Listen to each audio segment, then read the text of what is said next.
Les explorateurs du centre de l'Afrique *** note sur la transcription, les erreurs clairement introduites par le typographe ont été corrigées.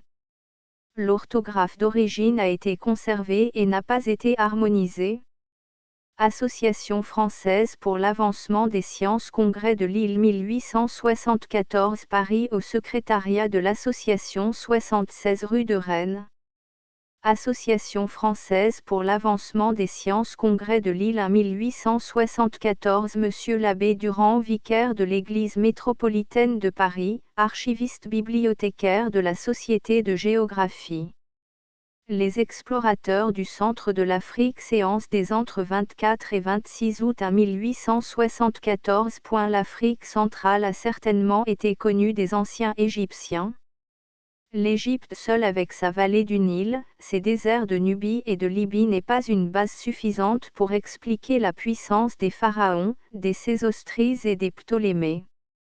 L'Égypte de cette époque était vraisemblablement un grand empire africain dans lequel ses souverains trouvèrent les soldats nécessaires aux armées avec lesquelles ils s'avancèrent jusqu'à l'Inde.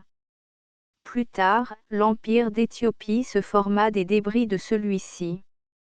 Il possédait encore au Vie siècle de notre ère une partie de l'Arabie, sa puissance devait donc renfermer une partie de l'Afrique. Au XVe siècle, les Portugais s'emparèrent de tout le littoral africain depuis le Maroc jusqu'en Abyssinie, ils y échelonnèrent un grand nombre de colonies florissantes qui passèrent successivement entre les mains des Hollandais et des Anglais, ou retombèrent sous le pouvoir des musulmans. Certainement les Portugais connaissaient les grandes routes de l'intérieur de ce continent. Leurs missionnaires, leurs commerçants et leurs voyageurs allaient du Congo au Mozambique, et de la côte de Guinée aux Zanzibar, à Mombasa et à Sofala. Après la ruine de leur puissance, les Anglais préoccupés par des guerres incessantes avec la France ou la Hollande, n'occupèrent que les points du littoral utiles à leurs intérêts les plus pressants, mais ils négligèrent le centre de l'Afrique. Alors les routes intérieures furent oubliées, et le commerce de ces contrées retomba entre les mains des Arabes qui en ont conservé le secret jusqu'à nos jours. Le centre de l'Afrique n'est pas aussi désert qu'on le croit ordinairement. C'est un vaste bassin au fond duquel s'étendent des lacs immenses aux bords ombragés de magnifiques forêts semblables à celles de la vallée de l'Amazone, et peuplées de troupeaux immenses d'éléphants, de rhinocéros, de gazelles, de girafes, de zèbres et autres animaux auxquels le lion fait une guerre perpétuelle. Ces lacs sont au nombre de 7 principaux, ils sont alimentés par les eaux torrentielles de la zone équatoriale. Ce sont, le Tanganyika, le Bangweolo, le Mwero, le Moura, le lac sans nom, le Victoria et l'Albert Nyanza. Ils forment les réservoirs des grands fleuves qui arrosent le continent africain, tels que le Congo ou Zaïre, l'Ogové, le Niger sur la côte occidentale, le Zambèze et autres sur la côte orientale, et enfin le Nil dont les sources multiples semblent se cacher à plaisir aux investigations des explorateurs. On dirait le lit d'une mer ancienne dont les eaux se retirant insensiblement se sont réduites au bassin de ces lacs qui témoignent de son existence. Ces contrées riches et fertiles sont habitées par des peuples noirs très nombreux et très fécondes. Depuis des siècles elles sont le réservoir principal de la traite des esclaves qui ont été introduits dans presque toutes les parties du monde. Les maladies, les guerres incessantes de tribu à tribu devraient y avoir fait le désert depuis des siècles. Il n'en est pas ainsi, les voyageurs modernes ont été d'étonnement en étonnement à mesure qu'ils avançaient vers les régions du centre, et l'Europe, habituée à regarder l'Afrique comme un Sahara interminable, crut rêver en entendant la révélation des magnificences et du nombre des populations de l'intérieur de ce continent. Le centre de l'Afrique a été exploré par les Portugais et évangélisé par les missionnaires jésuites et dominicains de cette nation. Ceux-ci connaissaient la région des Grands Lacs, ainsi que le prouve la carte chinoise d'Afrique construite par le père Verbier, jésuite, directeur du tribunal des mathématiques de Pékin, sous le règne de Kangui. Cette carte est exposée dans le vestibule de la Maison des Jésuites de Paris, rue de Sèvres. En 1662, l'un d'eux traversa l'Afrique d'Angola à Mozambique en suivant les vallées du Congo et du Zambèze. En 1797, les Portugais essayèrent de retrouver les routes suivies par leurs aïeux. Un marchand d'esclaves de cette nation établi à Tête, sur le Zambèze, noua de nouvelles relations avec l'empereur du Monomotapa. En conséquence, la cour de Lisbonne y envoya le docteur Lacerda, astronome distingué, chef de la commission des limites entre le Brésil et le Pérou, avec une expédition chargée d'explorer le Centrafrique. Le 12 mars 1797, il entrait dans le Zambèze, remontait ce fleuve jusqu'à Tête, atteignait le Tchambèze et venait mourir à Lusanda, capitale de Lunda. Quelques années après, de 1802 à 1814, deux Pombero d'Angola, ou esclaves marchands, firent plusieurs fois le voyage d'Angola à Tête. Ils traversèrent les rivières Luapula et Lufire. Leurs itinéraires donnèrent lieu à des travaux importants de la part des géographes. À partir de cette époque jusqu'en 1831, le silence règne complètement pour l'Europe sur le centre de l'Afrique. Du reste, il faut dire que les Portugais ont trop caché leur découverte et en ont gardé précieusement le secret. En 1831, le major Monteiro et le capitaine Gamito reprenaient le même itinéraire, exploraient les monts Monchinga ou Movisa, 1,200 à 2,100 mètres d'altitude, visités par Livingstone dans ces dernières années, et confirmaient les travaux de leurs devanciers. Après ces expéditions dont les dernières ont été inspirées par les Anglais, ceux-ci prenant pour base les explorations portugaises, envoyèrent le Dr Livingstone, membre de la Société royale britannique de géographie reconnaître l'Afrique centrale. Cet illustre voyageur commença ses voyages en 1846 et succomba sous le poids de ses fatigues en 1873, à Lobisa.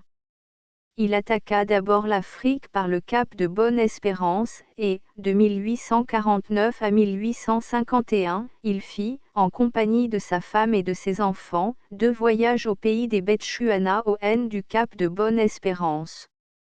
Dans une première excursion, au-delà du désert de Kalahari, il découvrait le petit lac Elgami, puis, à sa seconde excursion, il entrait dans une contrée fertile arrosée par un grand fleuve, le Zambèze. De retour à la ville du Cap, il renvoya sa famille en Angleterre, et se consacra totalement aux explorations géographiques, à l'aide des anciens itinéraires portugais. D'abord, il remonta le Zambèze, et escorté d'une troupe de Malakolo, habitants du cours inférieur de ce fleuve, traversa en 6 mois le continent africain jusqu'à Saint-Paul de Loanda, 1854, et revint à son point de départ. C'est un voyage de 800 à 900 lieues. À son deuxième voyage, 1858 à 1864, il reconnut les contrées situées au nord de ce fleuve et découvrit le lac Nyassa ou Maravi, qui mesure environ 80 lieues de longueur et communique avec lui par le Chiré, un de ses affluents, 1859. Voulant ensuite éclaircir la question des sources du Nil, dans un troisième voyage, 1865, il partit de la côte de Zanguebar et s'engagea par le fleuve Rovuma, déversoir du Maravi, dans l'intérieur du continent, 1866. Il atteignit successivement Bamba, 1867, par 10° 10' de LAT austral, localité située entre le Nyassa et le Tanganyika, et Lusanda, capitale du Lunda ou Kazambé, située par 8° 30' de LATN et 26° de long. C'est dans cette expédition qu'il découvrit les lacs Bangweolo par 8° 30' de LATS et 26° de long. De Paris, 1860, et Moero OSO. Du Tanganyika, signalé en 1856 par le portugais Graça et en 1851 par le hongrois Ladila Magyar, ainsi que le système hydrographique du Tchambèze, du Luapula et du Lualaba. Pendant cette période, il releva également une partie des bords des lacs Tanganyika et Liemba. C'était toute la région inconnue des Maniema, 1871, comprise entre les 3e et 6e degrés de l'ATS. Les correspondances de Livingstone ayant été interceptées par les Arabes négriers, on resta 3 ans sans recevoir de ses nouvelles, on le crut mort, on organisa des expéditions. C'est à Ojidji, petit port de la rive occidentale du Tanganyika, que le reporter américain Stanley le retrouva pendant qu'une caravane anglaise s'organisait lentement à Zanzibar pour aller à sa recherche. Pendant 4 mois, du 10 novembre 1870 au 14 mars 1872, ces 2 voyageurs explorèrent ensemble la partie septentrionale du Tanganyika et constatèrent que, très probablement, ce lac avec son annexe le Liemba forme un bassin fermé, complètement indépendant de ceux du Nil et de tous les autres fleuves de l'Afrique. Après cette expédition, M. Stanley quitta Livingstone à Tabora, capitale de l'Unyanyembe, et reprit le chemin de l'Amérique, 1872. Livingstone continua ses travaux autour du Tanganyika et vint mourir des suites de la dysenterie, à Lobisa, dans le bassin du Chambezi, vers le 15 août 1873. Son corps, salé et séché au soleil, a été rapporté par les Noirs à Bagamoyo et envoyé en Angleterre, où il repose dans l'abbaye de Westminster. Pendant que Livingstone explorait l'Afrique australe, d'autres expéditions anglaises partaient de la côte du Zanzibar et s'avançaient dans l'intérieur du continent. Déjà les missionnaires protestants allemands de l'île de Mombasa avaient découvert les montagnes de Kenya et du Kilimandjaro, gravies par le savant voyageur allemand, baron de Decken, et signalé d'après les récits des Noirs l'existence de grands lacs à l'eau de celle-ci. Sur ces indications, le capitaine Burton et le lieutenant Speke vinrent ouvrir une nouvelle voie entre le Zanzibar et la région des lacs. Ils partaient de Bagamoyo en juin 1857 et arrivaient le 7 novembre suivant à Tabora ou Kaze, localité fondée par les traitants arabes, à 250 lieues environ de la côte. Or, le 13 février 1858, Burton, franchissant le sommet d'une colline, voyait se dérouler tout à coup, à 7 ou 800 mètres sous ses pieds, une immense nappe d'eau encadrée de hautes montagnes vers l'eau. C'était le Tanganyika. Fatigués et dénués de ressources, les 2 voyageurs revinrent à Tabora, d'où Speke, plus valide, mais atteint d'une ophtalmie, s'avança au N à la recherche d'un autre lac signalé par les traitants arabes. À 60 lieues dans cette direction, il reconnut en effet les bords méridionaux d'un lac plus vaste que le précédent, appelé Kereonwe par les Noirs, et lui donna le nom de Victoria. Dès lors, il eut la conviction que ce lac était l'un des principaux réservoirs du Nil.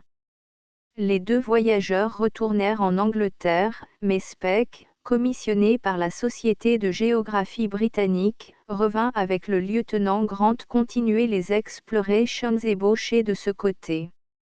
Arrivés à Tabora le 24 janvier 1861, les 2 explorateurs ne purent atteindre qu'à la fin de l'année le mont Karagoué, qui limite au SO et au SE le bassin du Victoria.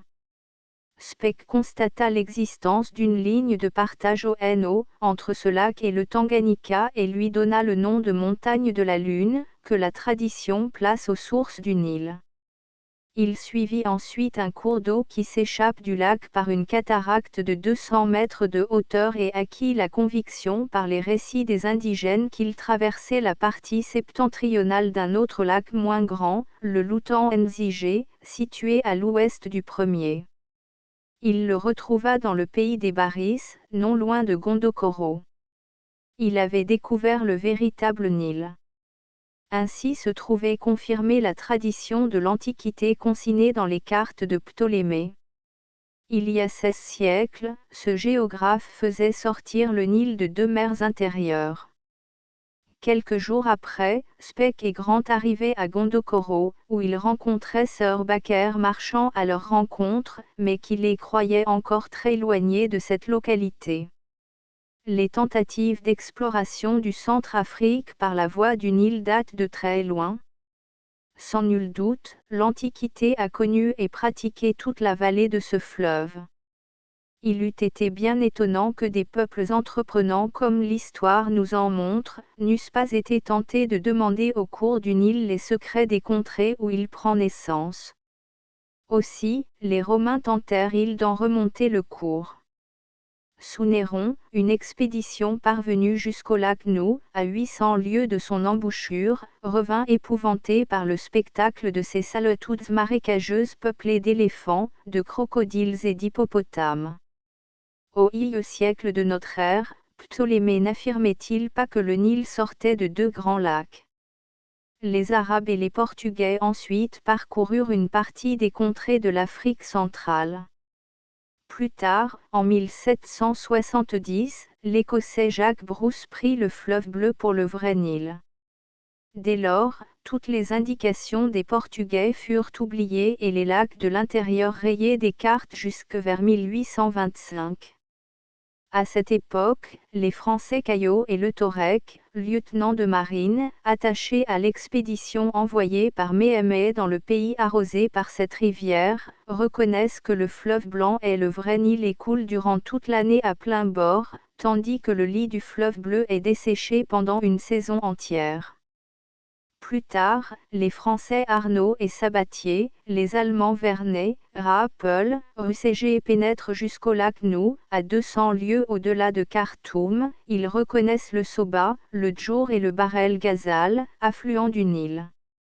Ils franchissent successivement le lac, et plusieurs d'entre eux paient de leur vie la témérité qui les a poussés à s'aventurer au milieu de marécages pestilentiels et de tribus féroces surexcitées contre les étrangers par les négriers arabes. De 1855 à 1861, l'Italien Bolognesi et le Français Lejean pénètrent plus loin. Ce dernier atteint Gondokoro, situé à 4,000 km de l'embouchure du fleuve. C'étaient les Anglais Speke, Burton et l'Israélite Samuel Baker qui devaient avoir l'honneur de dévoiler l'énigme du Nil posée à l'Europe par le sphinx égyptien.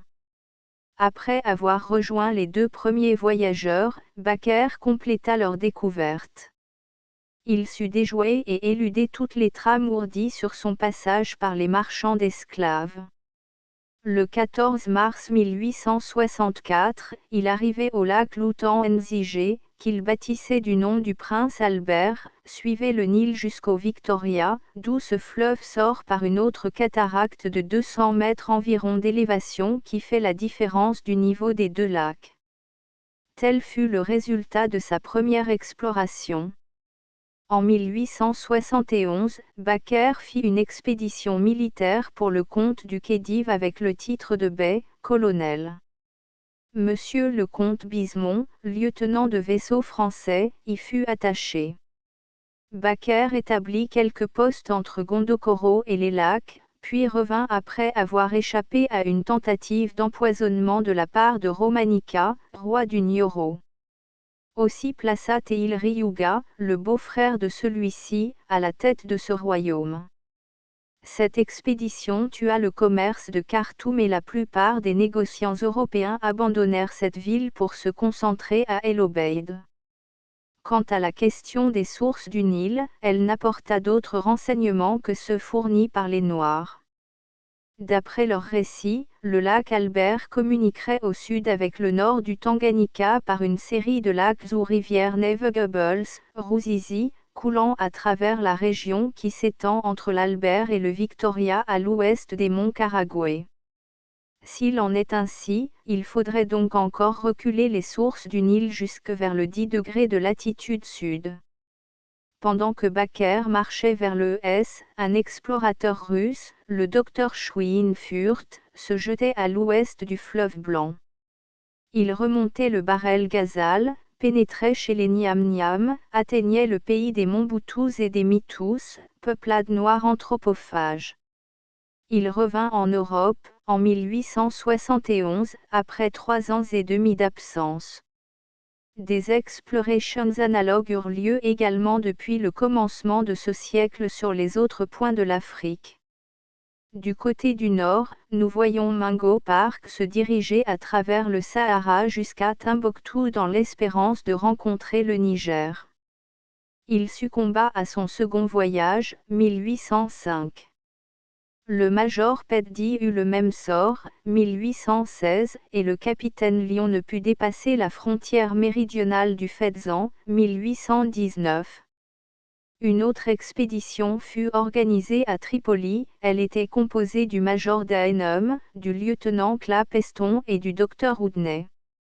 Dans les premiers jours d'avril 1822, ils arrivaient à Mourzouk, capitale du Fezzan, et le 17 février, ils entraient à Kouka, résidence du sultan du Bornou. Le lac Tchad fut reconnu dans son pourtour, les villes de Kano et de Sakatou visitées. Le docteur Oudney mourut dans cette dernière excursion. Après les succès de cette première expédition, Denham revint mourir à Sakatou sans avoir pu toucher le Bas-Niger, 1826. Pendant la même année, le major anglais Lin était assassiné à Timbuktu, ville dans laquelle notre compatriote Caillé réussissait à séjourner quelque temps. En 1849, le gouvernement anglais charge Richardson de reprendre et de continuer les explorations de Denham dans le Soudan occidental.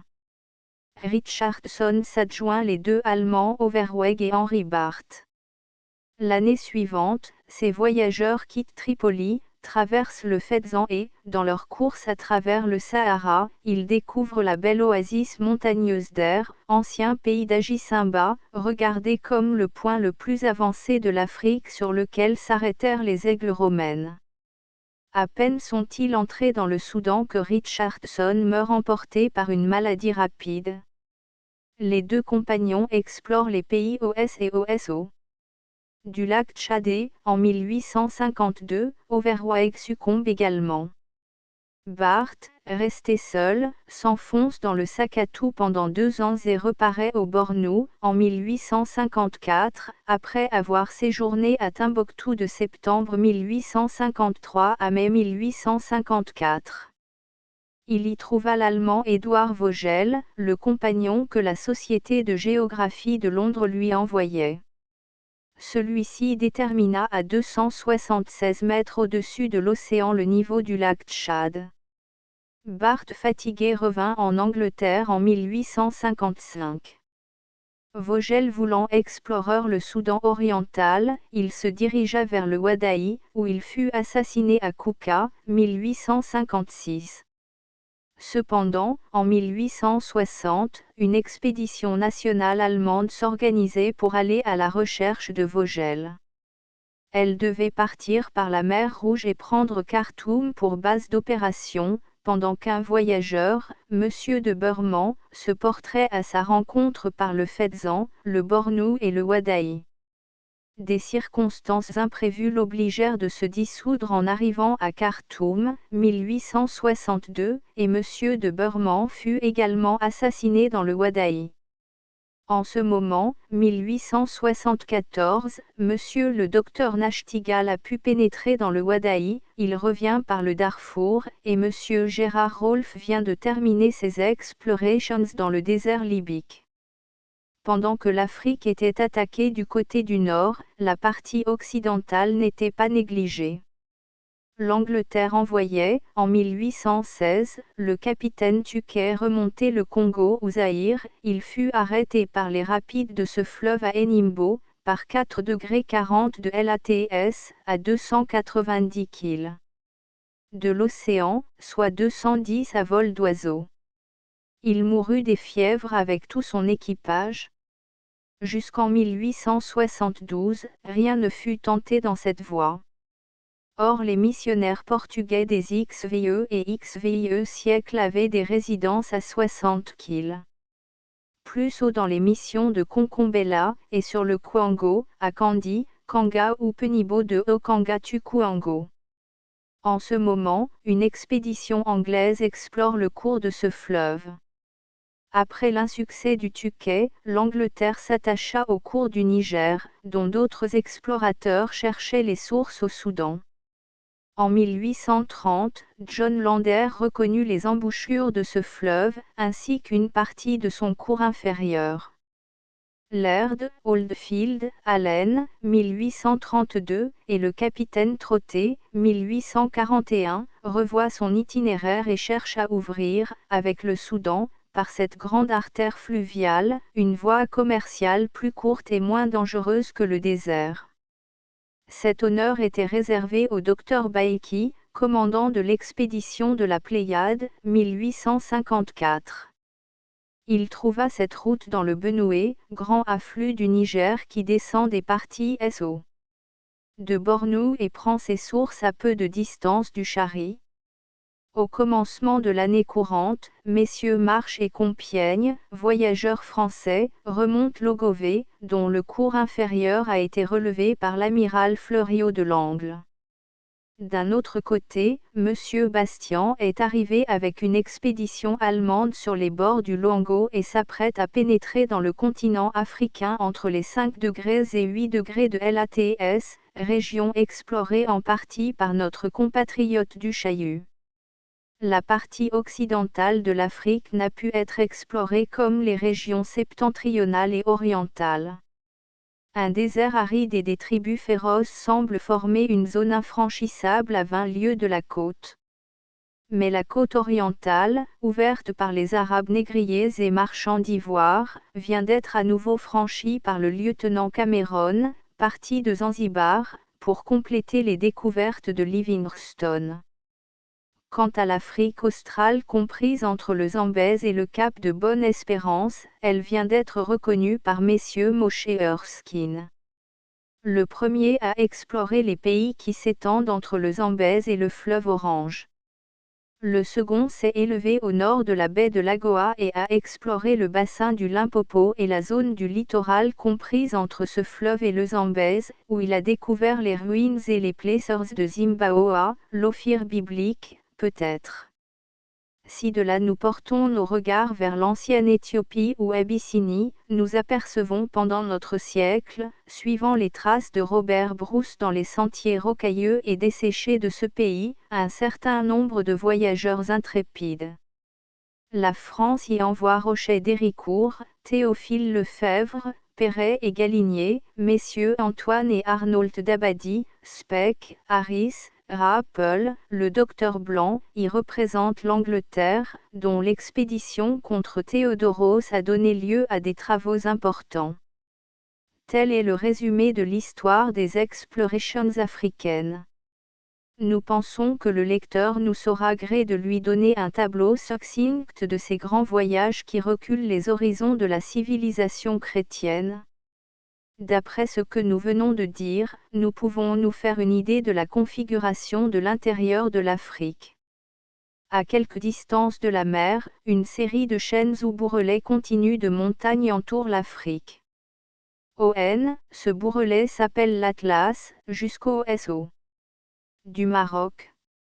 Il reparaît au Sénégal, sous le nom de chaîne des Kongs, et se prolonge jusqu'au cap de Bonne-Espérance. De là il suit la mer des Indes, forme le Kilimandjaro, 7,000 m, le Kenya ou Mont Blanc, 6,000 m, et se rattache aux chaînes méridionales du pays des Galeuses. Les monts de la Lune, qui se détachent de celle-ci, ne courent pas de l'eau. Alleux, comme on l'a cru pendant longtemps, mais elles descendent du NOS. L'intérieur de l'Afrique forme donc un immense bassin dont les bords ne seraient interrompus d'une part que par les brèches d'où les grands fleuves africains s'échappent en cataractes écumantes vers les mers, et, d'autre part, dans la partie occidentale, par le Sahara qui vient confondre ses sables avec ceux de l'océan entre le Maroc et le Sénégal.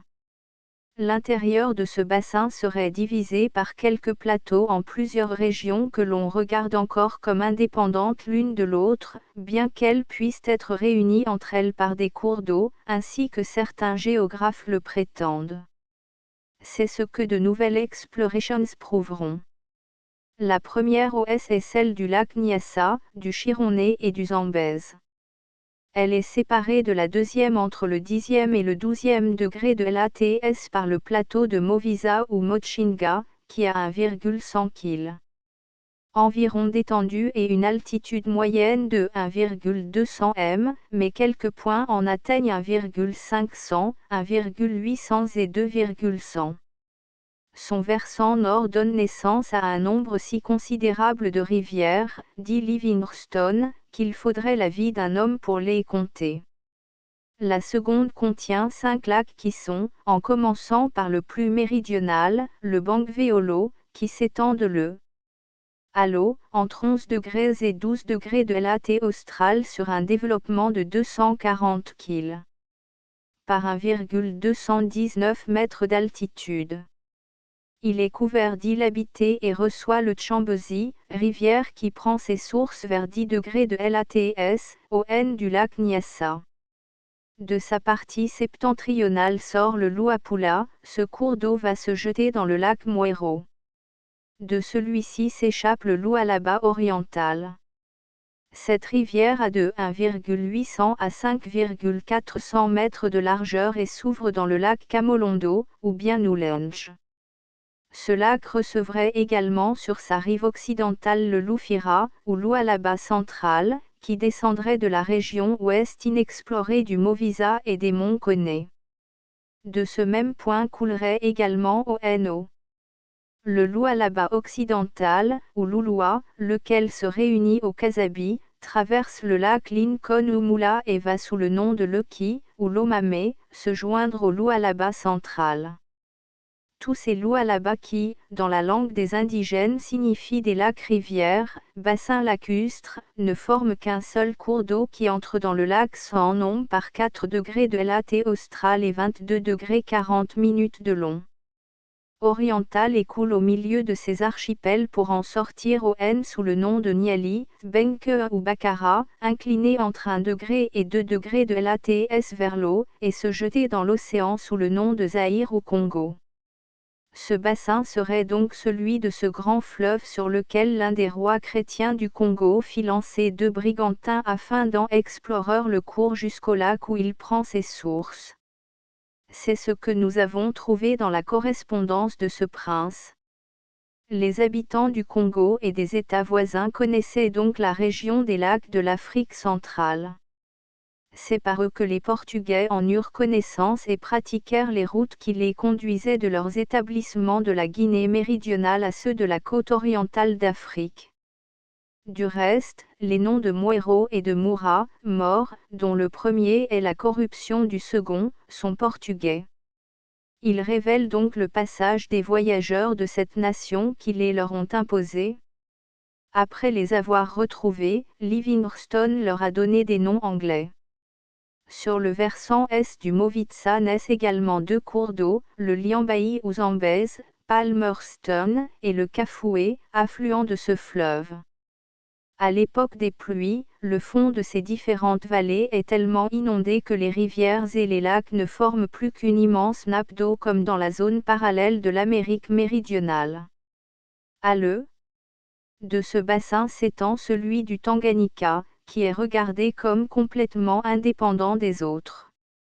Cependant, d'après les dernières explorations de Baker, il communiquerait avec le Victoria par le Bouzizi, dont les eaux couleraient vers le N ou le S, selon l'époque différente des pluies ou des crues dans chacun des 2 bassins. D'après cette hypothèse, c'est dans le Tanganyika qu'il faudrait voir les sources du Nil.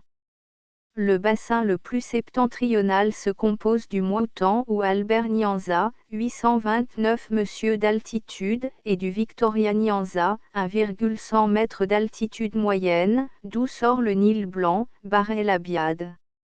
À l'eau de ce dernier se trouve le lac Baringo. Le 5e bassin, celui du lac Tchad, se développe dans le Soudan oriental. Il y a pour affluent le Chari au S et le Fédé, autre Bahr el Ghazal, fleuve des gazelles, distincte de l'affluent du fleuve Blanc. Ce cours d'eau sort du lac, coule pendant 500 km vers le Ne, jusqu'aux 16 degrés de latn par 17 degrés de long. Dans le canton des Credas. Là, ces eaux disparaissent dans les dunes de sable du Soudan. Cette rivière est donc un exutoire du Tchad, et non un de ses tributaires, comme on l'a cru jusqu'aux explorations du docteur allemand Nachtigal. Le niveau est à 39 monsieur au-dessous de celui des mers. Lit l'imprimerie d'Anel. Astérisque end of the project Gutenberg e-book. Les explorateurs du centre de l'Afrique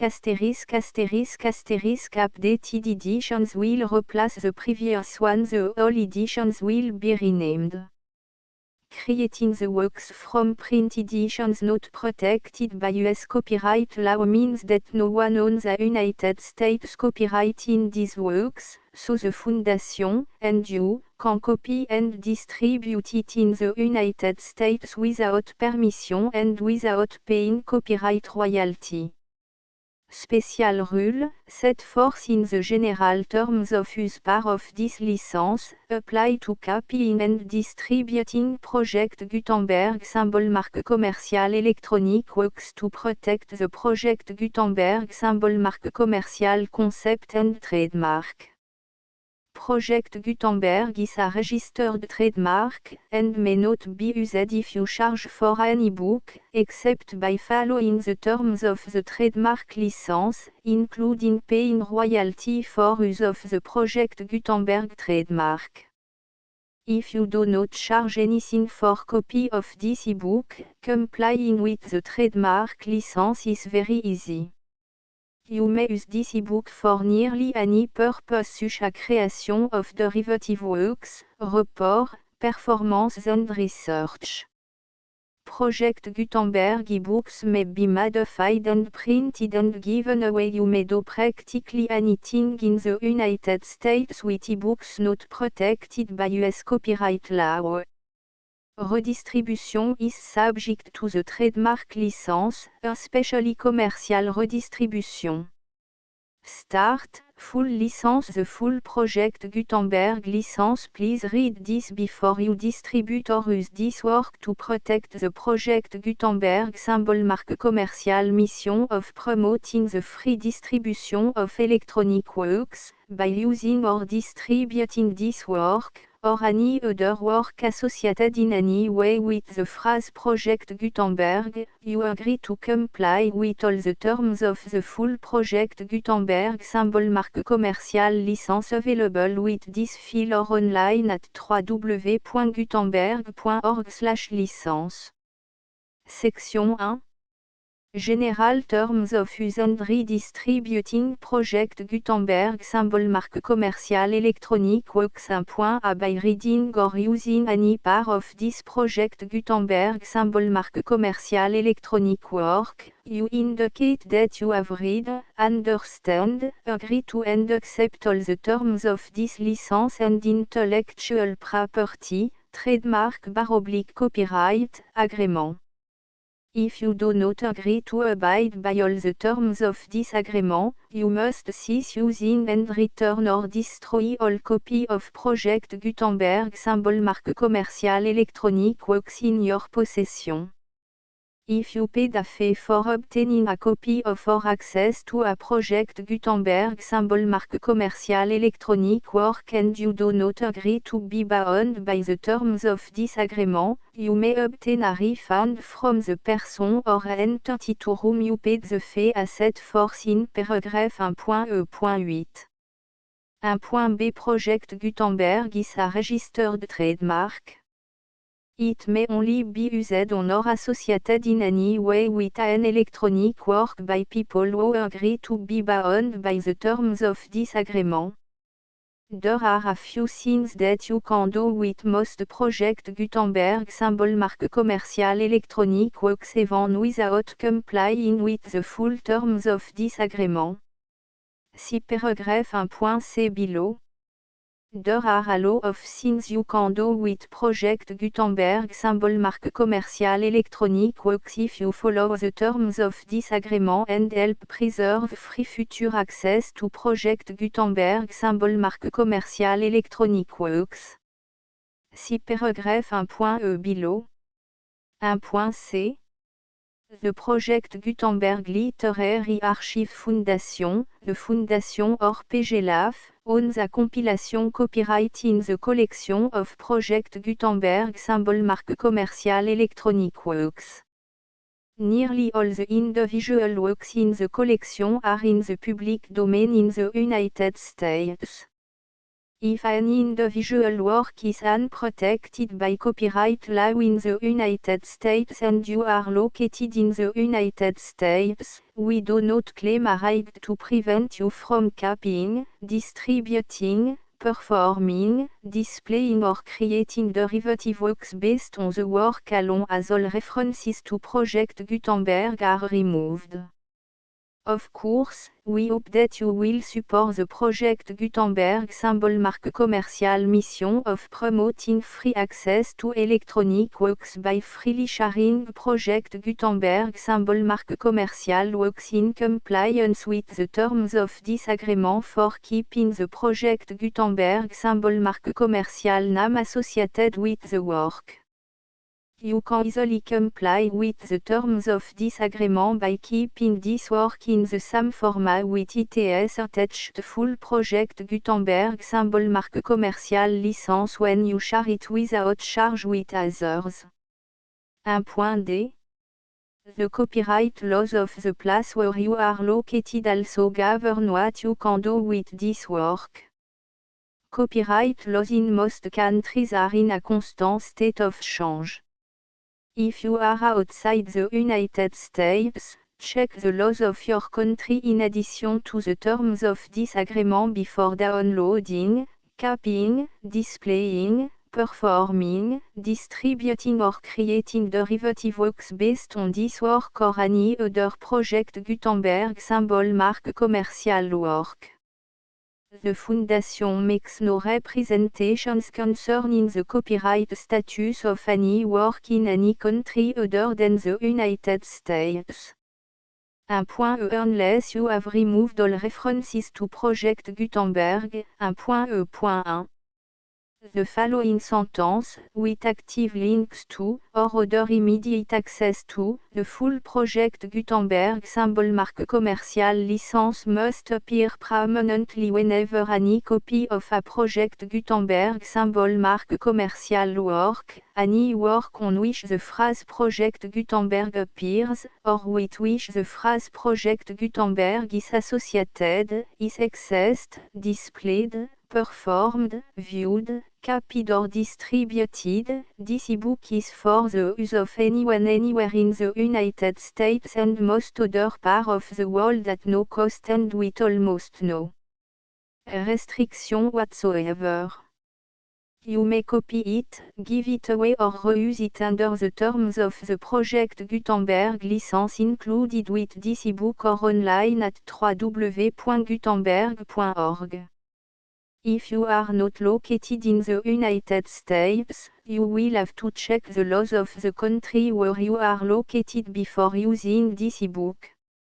1.e.2 If an individual Project Gutenberg symbol marque commercial electronic work is derived from texts not protected by US copyright law, does not contain a notice indicating that it is posted with permission of the copyright holder, the work can be copied and distributed to anyone in the United States without paying any fees or charge.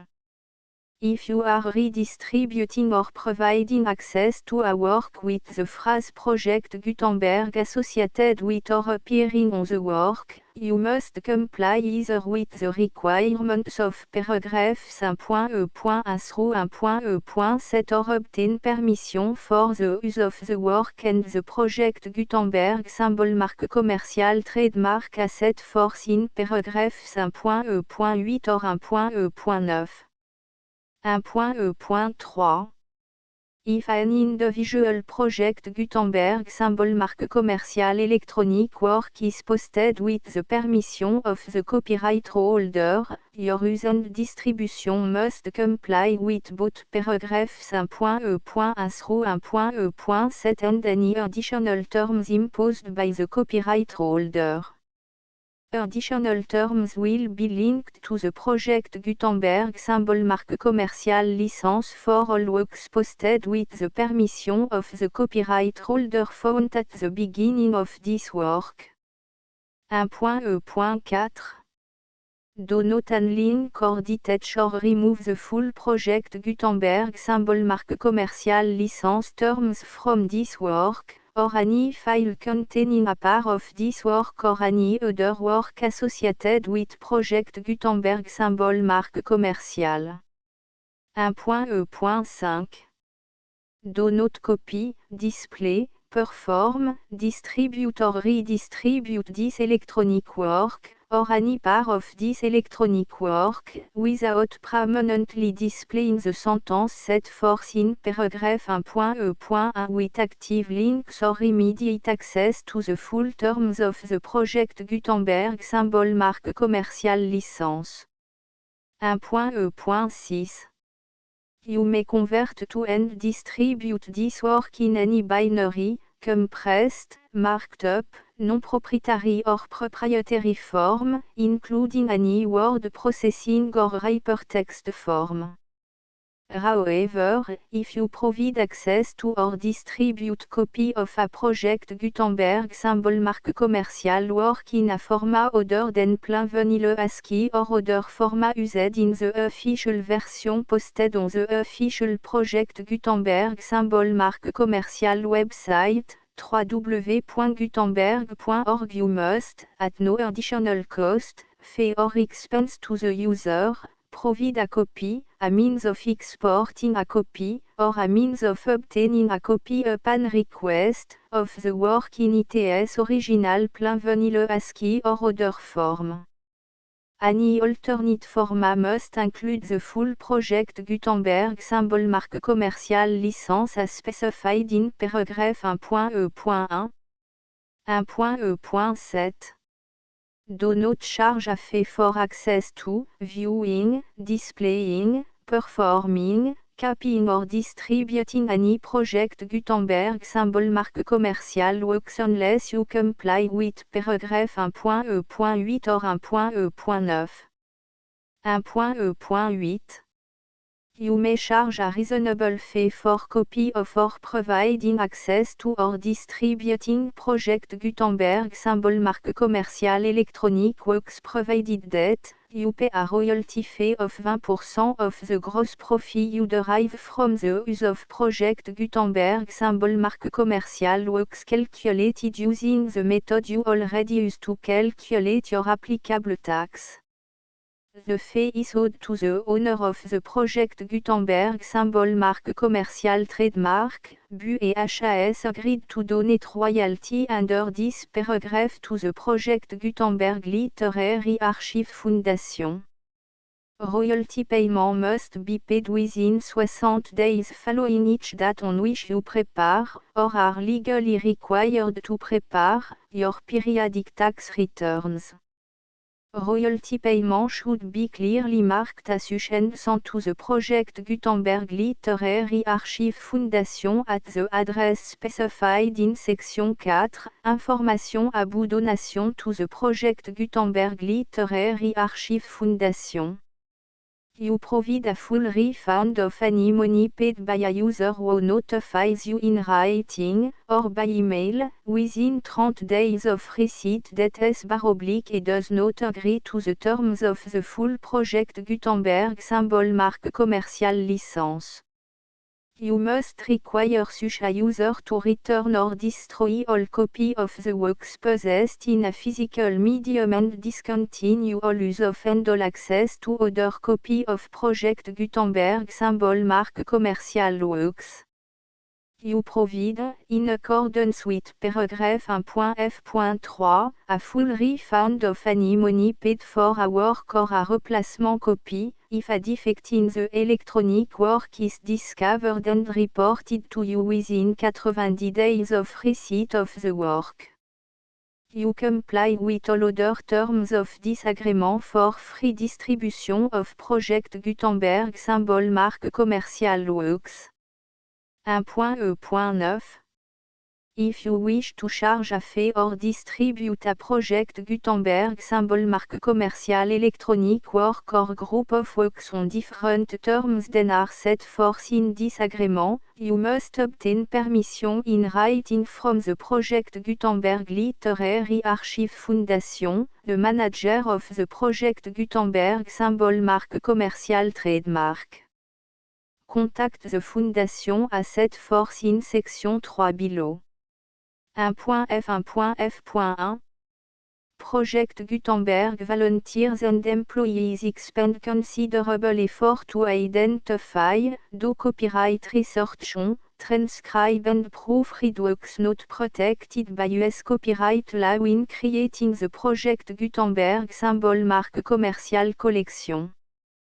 Despite these efforts, Project Gutenberg symbol marque commercial electronic works, and the medium on which they may be stored, may contain defects such as, but not limited to, incomplete, inaccurate or corrupt data, transcription errors, a copyright or other intellectual property infringement, a defective or damaged disk or other medium, a computer virus, or computer code that damage or cannot be read by your equipment.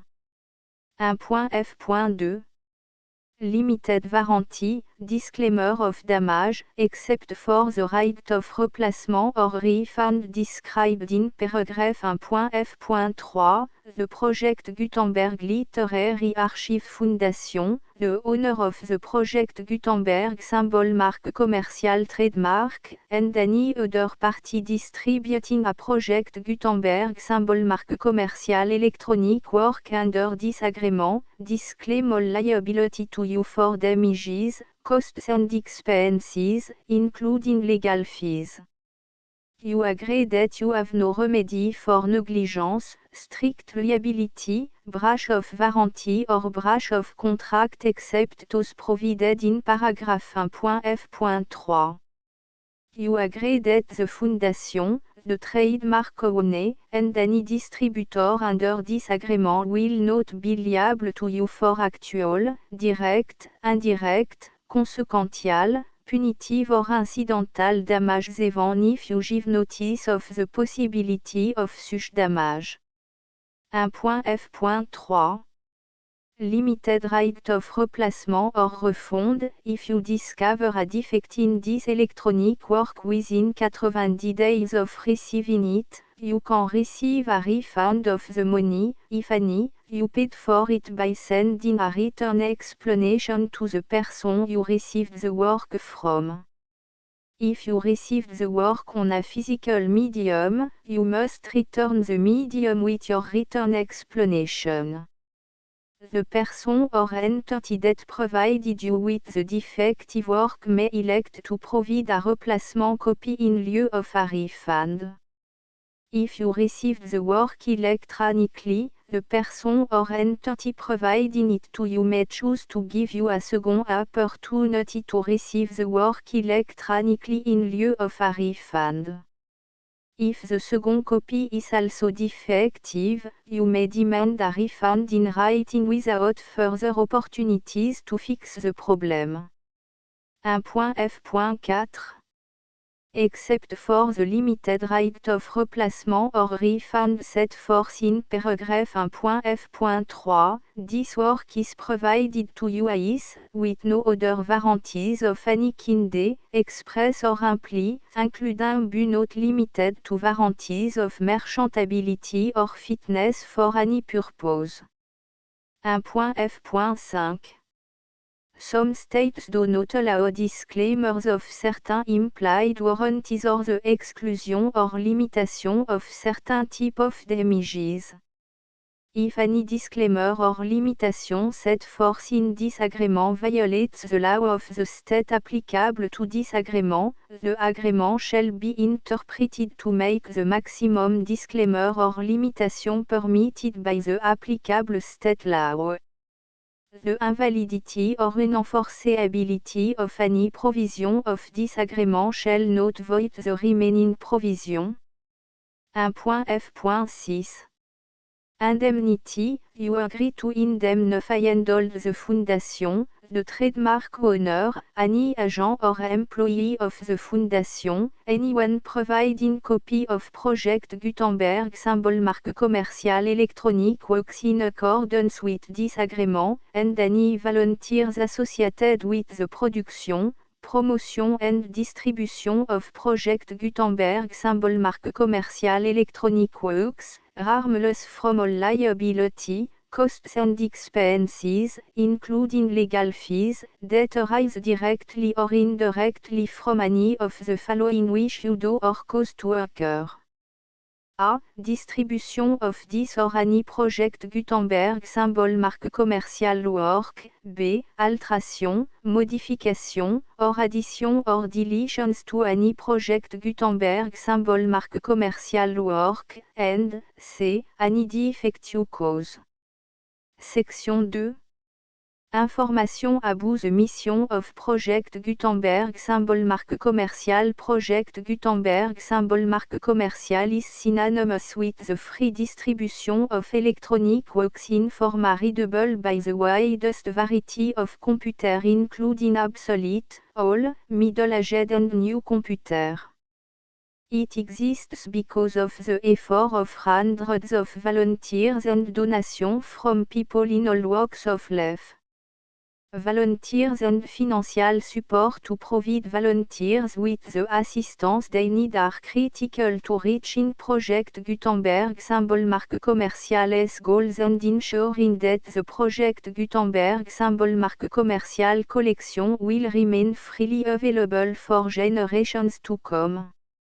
In 2001, the Project Gutenberg Literary Archive Foundation was created to provide a secure and permanent future for Project Gutenberg symbol marque commerciale and future generations. To learn more about the Project Gutenberg Literary Archive Foundation and how your efforts and donations can help, see section 3 and 4 and the Foundation information page at www.gutenberg.org. Section 3. Information about the Project Gutenberg Literary Archive Foundation. The Project Gutenberg Literary Archive Foundation is a non-profit 501, c3, educational corporation organized under the laws of the state of Mississippi and granted tax-exempt status by the Internal Revenue Service. The Foundation SEIN or Federal Tax Identification Number is 64 à 6 221 541. Contribution to the Project Gutenberg Literary Archive Foundation are tax deductible to the full extent permitted by U.S. federal laws and your state's laws. The Foundation's business office is located at 809 North 1500 West, Salt Lake City, U84 116, 801, 596 à 1887. Email contact links and up-to-date contact information can be found at the Foundation's website and official page at www.gutenberg.org/contact. Section 4.